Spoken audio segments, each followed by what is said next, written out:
The moment 8 oil tankers were told by the United States Navy to turn around outside Iranian ports, this story stopped being just another headline and started looking like the kind of move that can shake an entire region. Think about that for a second.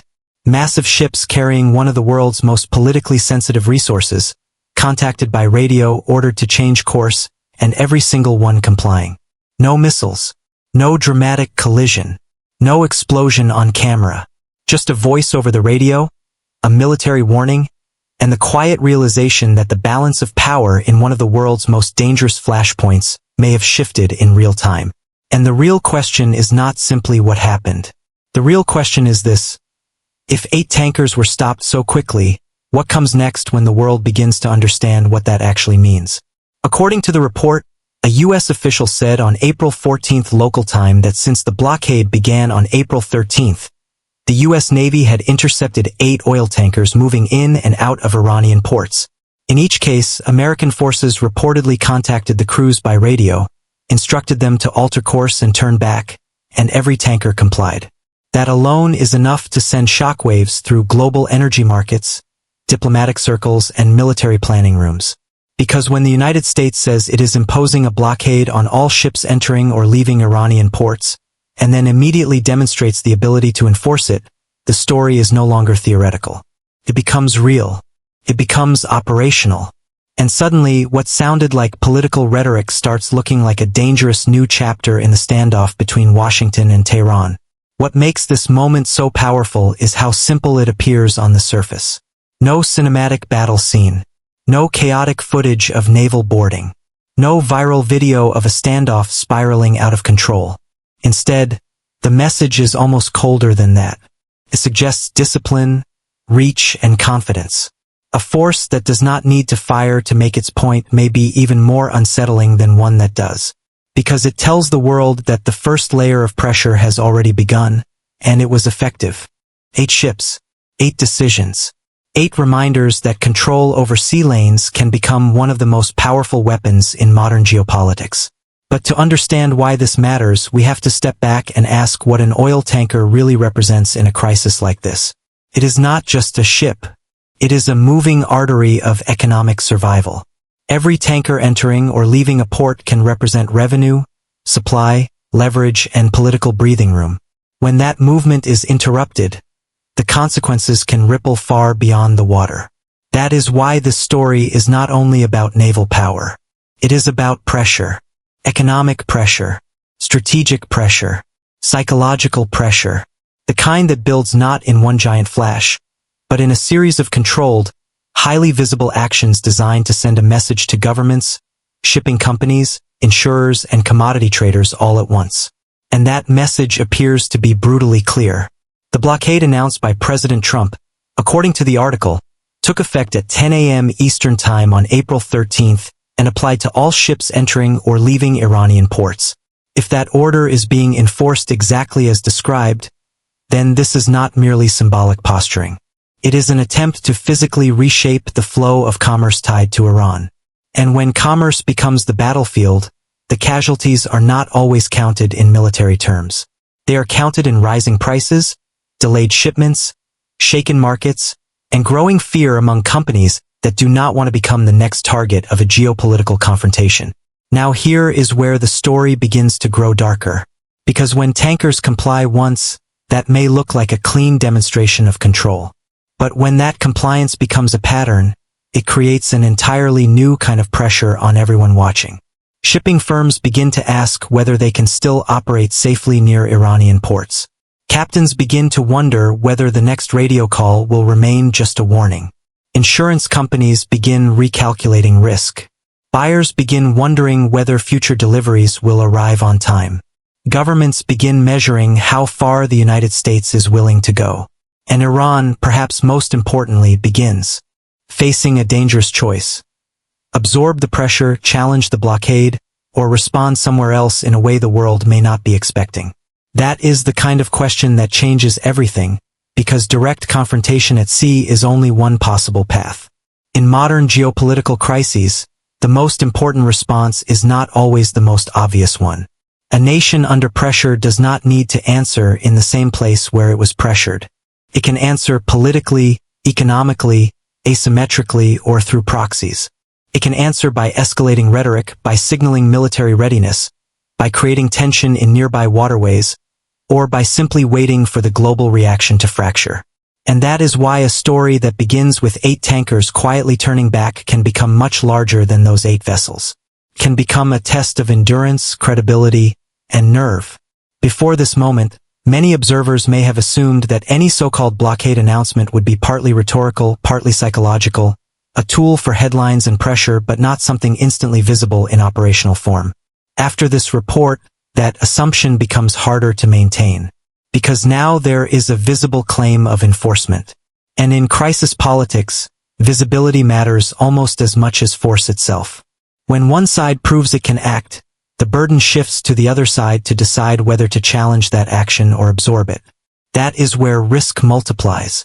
Not because a confrontation has already exploded, but because both sides are now being watched for what they do next. And think about the theater of it all.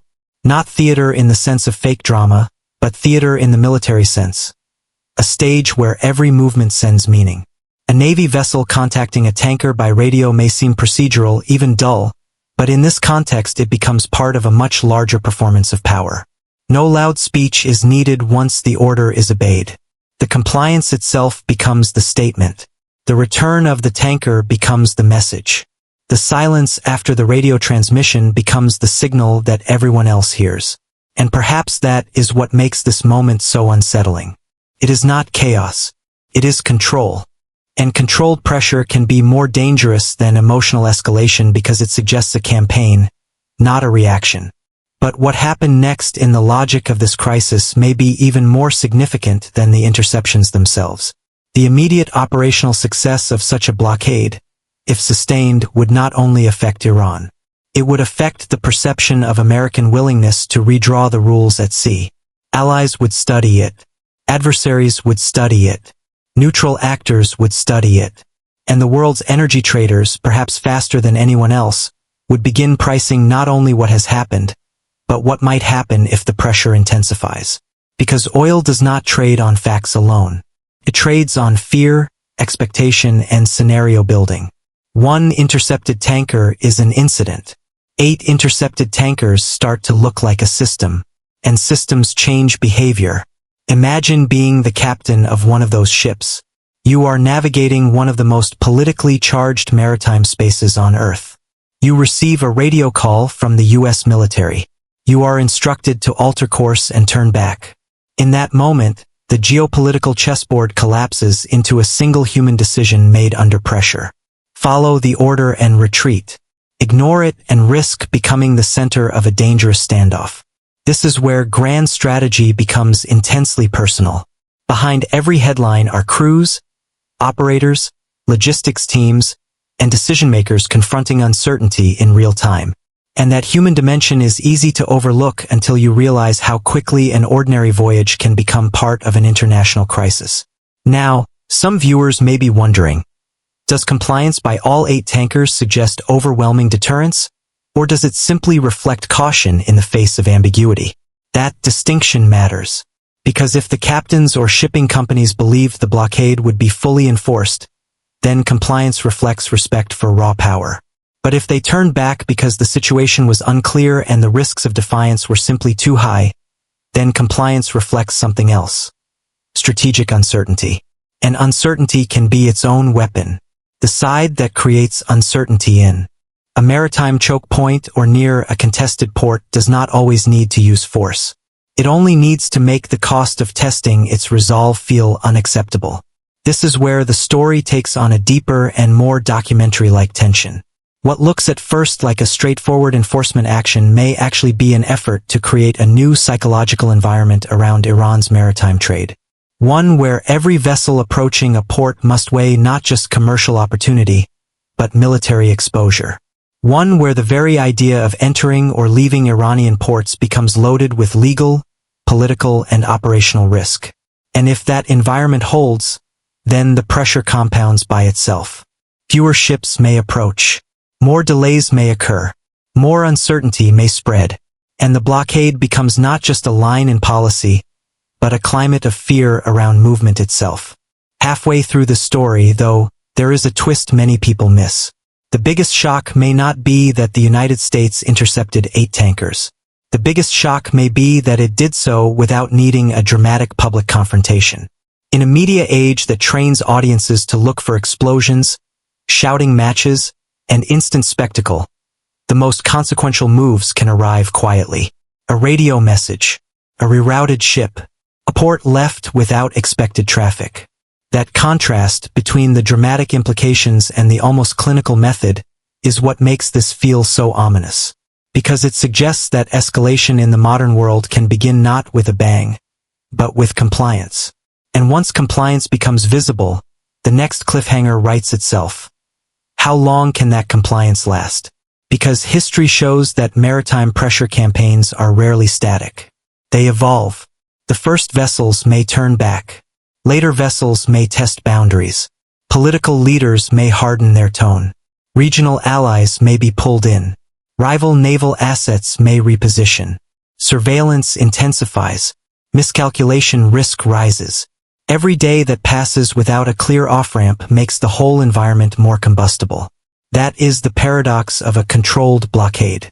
It may begin in discipline, but if it continues under mounting pressure, even a disciplined operation can become the stage for a dangerous mistake. And then there is the global audience. Countries far from the Persian Gulf may think this is someone else's conflict, someone else's sea, someone else's problem. But oil-linked tensions have a way of crossing borders quickly. Energy markets are globally connected. Shipping networks are globally connected. Insurance exposure is globally connected. Political shocks in one corridor can create anxiety across continents. A move like this can influence not only regional diplomacy, but broader conversations about sanctions, energy security, military reach, and the stability of global trade routes. In other words, even those not directly involved may find themselves reacting to consequences they did not choose. For Iran, the pressure described in this article touches something deeper than economics. It touches sovereignty, legitimacy, and strategic signaling. A blockade or the claim of one is never just about stopping ships. It is about asserting who has the power to control access. And any country on the receiving end of that pressure must calculate not only material loss but symbolic loss. How does it respond without walking into a trap? How does it project strength without triggering a larger confrontation? How does it reassure domestic audiences, foreign partners, and economic stakeholders at the same time? Those are brutally difficult questions, especially when each passing day under pressure can make restraint look like weakness and escalation look like necessity.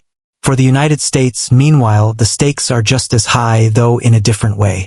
Once a blockade is announced and early enforcement is claimed, credibility becomes part of the mission.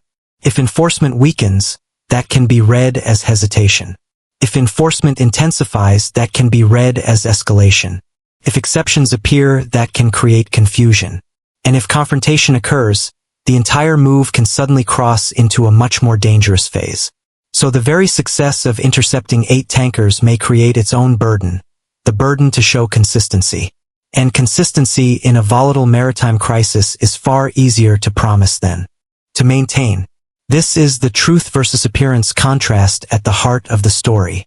On the surface, 8 tankers turn back and the blockade appears effective. Beneath the surface, success may be making the situation more fragile. Because early success can lock leaders into expectations. Viewers see control. Markets see risk. Governments see precedent. Militaries see positioning. And each of those audiences interprets the same event differently. That fragmentation of meaning is often where dangerous crises grow. One side believes it is deterring. Another side believes it is being humiliated. One side sees discipline. Another sees provocation. One side sees enforcement. Another sees an invitation to resist. And what about the crews on future ships? What about the shipping managers deciding whether to dispatch another tanker? What about the regional powers quietly calculating how much room remains before a wider confrontation becomes likely? These are the unseen characters in this unfolding drama. Their decisions will not always make front-page headlines, but together they will shape what this blockade becomes in practice. Will shipping activity around Iranian ports slow sharply? Will more vessels comply without resistance? Will there be attempts to rout around the pressure? Or will someone, somewhere, decide that turning back is no longer acceptable? That possibility is what gives this story its genuine suspense. Because every crisis has an invisible threshold, a point where symbolic pressure collides with pride, necessity, or desperation. No one can say from this article alone where that threshold is. But the ingredients are there. Strategic importance, economic stakes, military power, national prestige, and real-time public attention. When those forces begin converging, even small incidents can become triggers. A misunderstood order, a delayed response, a ship that hesitates, a captain who asks too many questions, a radar lock interpreted the wrong way. Crises do not always explode because leaders planned it.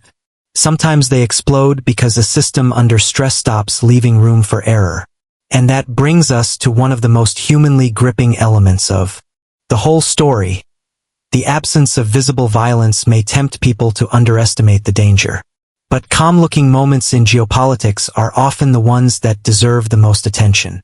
The more orderly a coercive action appears, the more likely it is that all parties are still measuring each other, waiting, preparing, searching for leverage. Those are the moments when next moves are formed. Those are the moments when red lines harden. Those are the moments when the world should pay close attention, because what appears stable may actually be the quietest phase of a much larger storm. There is also a narrative contrast here that makes the story especially powerful.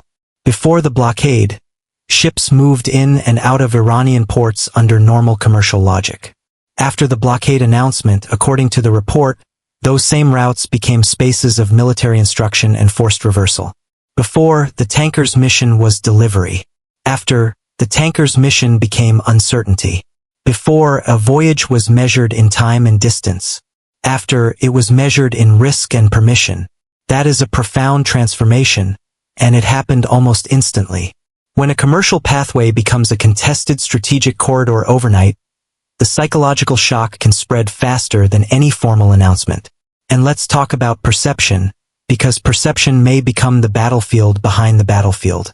Supporters of tough enforcement may see this as a decisive demonstration that pressure works. Critics may see it as a dangerous gamble that risks broader instability. Neutral observers may ask whether such a move can remain limited or whether it inevitably pushes all sides toward confrontation. And ordinary viewers may simply wonder how close the world really is to something bigger. That uncertainty is not a side effect of the story. It is central to it. Because geopolitical power is exercised not only through action, but through what people believe action means. If the article is accurate as presented, then one of the most surprising details is how quickly the blockade seems to have moved from declaration to operational outcome. That speed matters. Fast enforcement can create strategic shock. It can deny the other side time to adapt. It can send a message to third parties before they know how to react. But speed also narrows diplomatic space. The faster a military economic measure becomes real, the harder it can be for diplomacy to catch up. That creates a strange and dangerous imbalance. Policy moves at military speed while de-escalation usually moves at political speed. And political speed is almost always slower. So now we arrive at the central question that turns this from a headline into a genuine high-stakes narrative.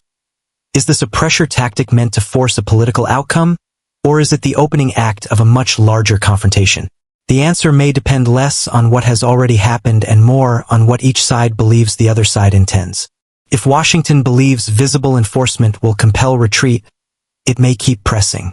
If Tehran believes the blockade must be challenged to preserve credibility, it may search for a countermove. And if neither side wants full-scale escalation but both refuse to look weak, the risk becomes even more dangerous, because that is exactly the kind of strategic trap where crises deepen against the wishes of nearly everyone involved. This is the climax of the story. The most important fact is not just that 8 tankers turned back. It is that a line has now been drawn in one of the most consequential maritime arenas on Earth, and for the moment that line held. That is the surprising truth. Not dramatic firepower, not a visible clash. A line, enforced by presence and warning, accepted by 8 separate vessels. That is the moment everyone should be watching. Because once a line is tested and holds, every future movement becomes a referendum on whether that line still exists. The next tanker matters more than the last one. The next radio call may matter more than the first. The next decision to comply or not comply could determine whether this remains a show of control or becomes something much more dangerous. And if you think that sounds like an overstatement, ask yourself this. How many of the world's biggest crises began with a moment that initially looked procedural? A checkpoint, patrol, a warning, a denied passage, a rerouted vessel. History is full of turning points that did not announce themselves as turning points in the beginning. They looked manageable until they weren't. They looked local until the consequences spread. They looked temporary until they reshaped the entire conversation. That is why this story deserves more than a quick glance. Because the real significance of a blockade is rarely measured on day 1. It is measured by what the world looks like on day 10, day 30, and day 100 if the pressure remains. For audiences watching this unfold, the emotional tension comes from not knowing which version of the future we are seeing the beginning of. Are we watching a calculated move that will force negotiations? Are we watching a pressure campaign that will freeze commerce and deepen regional instability? Or are we watching the first controlled steps toward a confrontation that neither side can fully contain once pride, strategy, and economics begin colliding? That uncertainty is what makes this story so compelling and so frightening at the same time. Because the facts we have are simple, but the implications are enormous. And maybe that is the most haunting part of all. 8 tankers turned around. 8 crews complied. The sea did not erupt into chaos. Yet for millions of people following global affairs, that quiet compliance may be louder than a naval battle. It suggests that power is already being exercised, that consequences are already spreading, and that the map of risk around Iran's ports has already changed. In the space between one radio command and one altered course, a new geopolitical reality may be taking shape. So now the question turns to you. Do you think this kind of blockade pressure can stay limited and force a strategic retreat? Or do you think actions like this almost always lead to a stronger response down the line? Is this deterrence working exactly as designed? Or is it the kind of apparent success that hides a deeper and more dangerous escalation ahead? Because in stories like this, the most important development is often the one no one sees coming until it is already underway. One thing is certain. This is no longer just a statement from a podium. It is no longer just rhetoric about pressure or warnings about consequences. If the report is accurate, the blockade has already touched the water, altered real ship movements, and sent a message that the entire world can understand. The silence of those turning tankers may be the first sound of a much bigger crisis unfolding. If you've made it this far, I want to hear your take. Was this a bold show of control, or the first dangerous step towards something far larger? Drop your thoughts in the comments because this is exactly the kind of story where public reaction reveals as much as the headlines do. And if you want more deep, cinematic breakdowns of the world's biggest flashpoints, stories where the real meaning hides beneath the surface, subscribe and stay with us. Because in moments like this, the truth rarely arrives all at once. It reveals itself piece by piece, signal by signal, ship by ship.